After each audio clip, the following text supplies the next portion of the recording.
Okay, Starbase, it seems like one of your test tanks hasn't been doing so well as of late. Well, stand by, we'll have a look at that later in this Starbase summary. My name is Marty, and I'll be showing you the footage that our talented team has been collecting out at Starbase in the last couple of days. And we're starting with a familiar site, the site of SpaceX's air separation unit.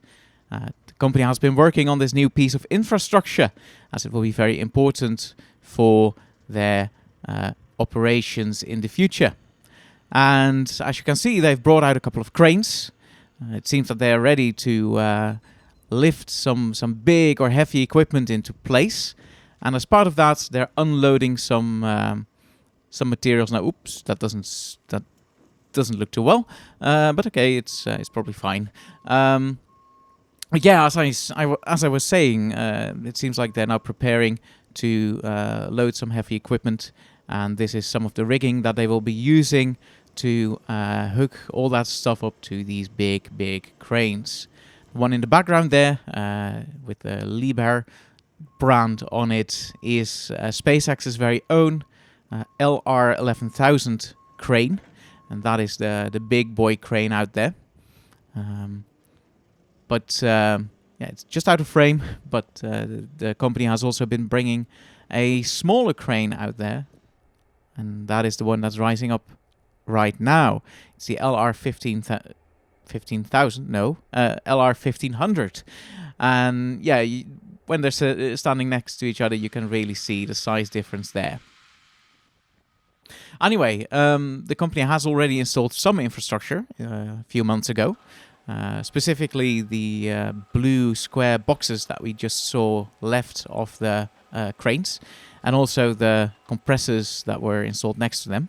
The blue square boxes, I believe, contain the machinery, the motors for these compressors.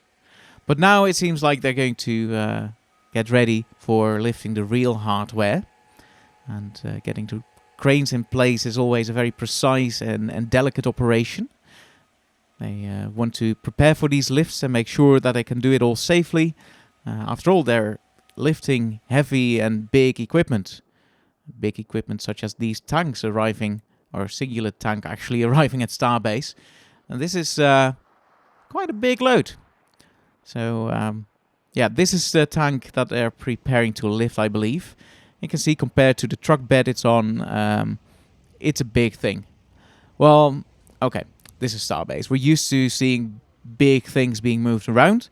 So put it into perspective, into Starbase perspective, it isn't all that big. But yeah, if it were driving by you, I'm sure you will agree that this is quite a big thing.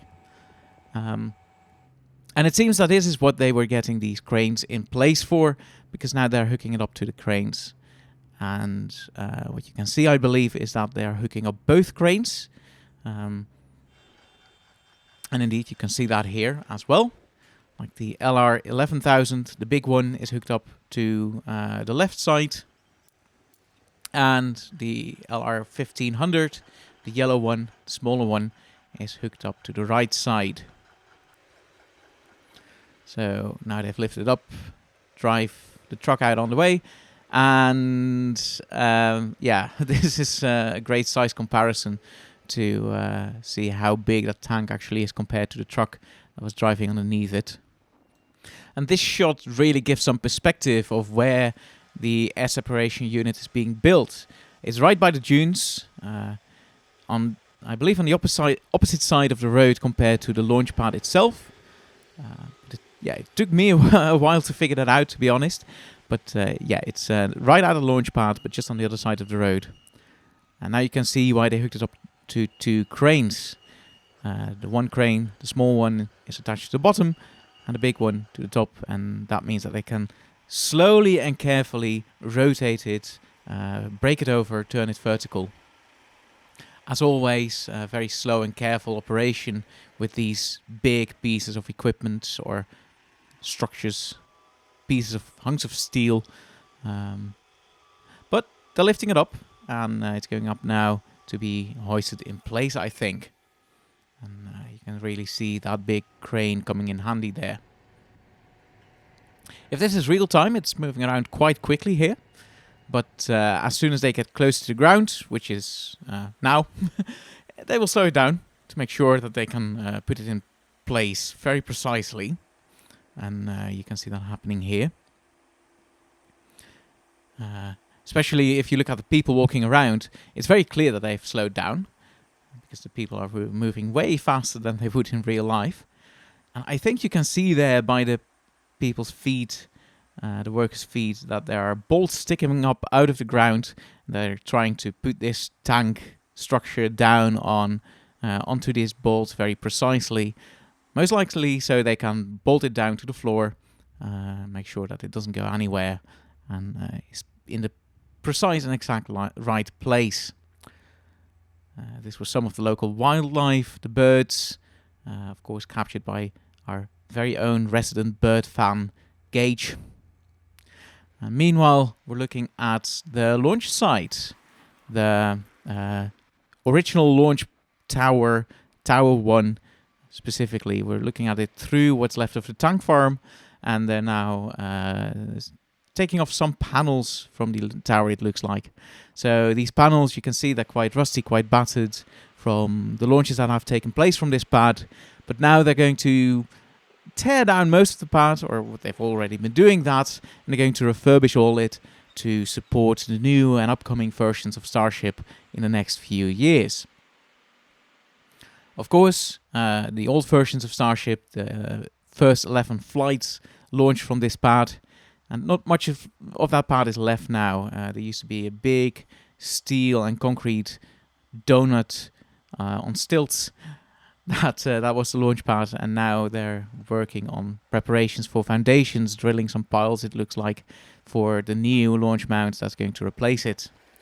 Meanwhile, there's some ground support equipment arriving, probably involved with the upgrades as well, or either the upgrades or the infrastructure for the new launch pad that they're building over at Pad 2 or Pad B or whatever it's called.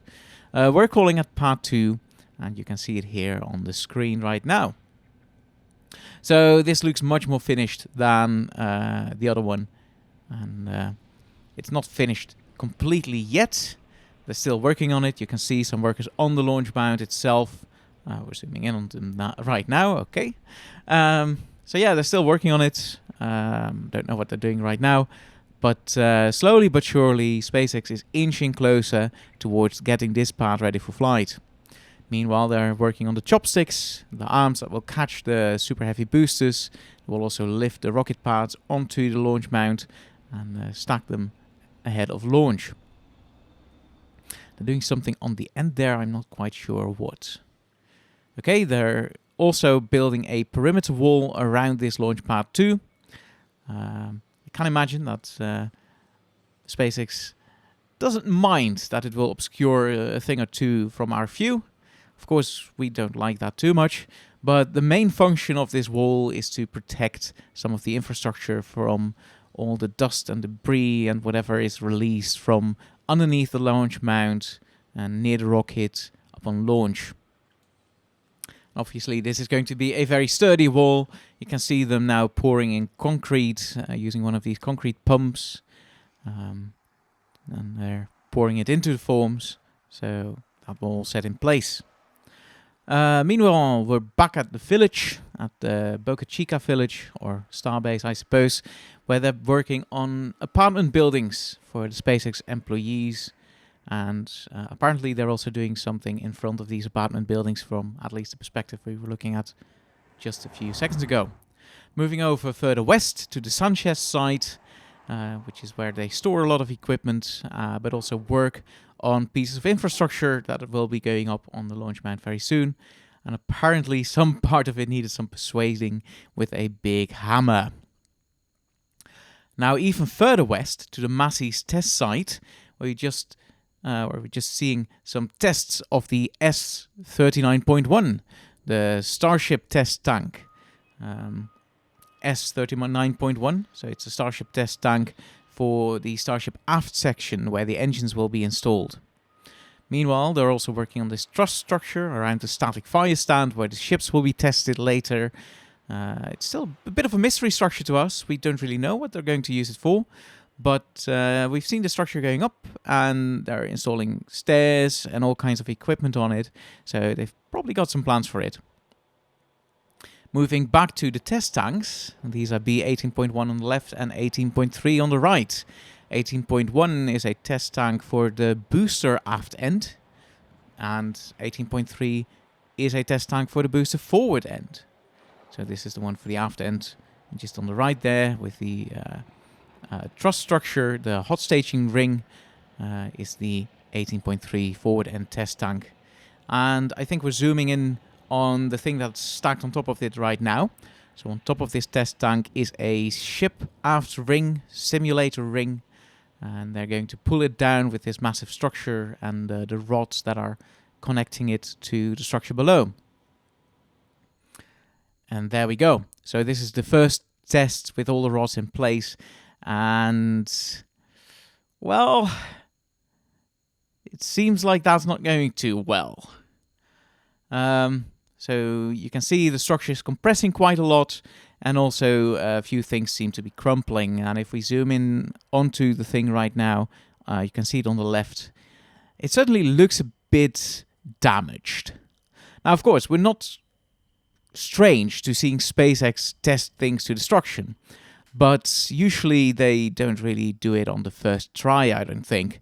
So, yeah, I don't know what to make of this fact that they just started testing this thing and immediately we've got this result. But I'm not sure it's the result that SpaceX was after.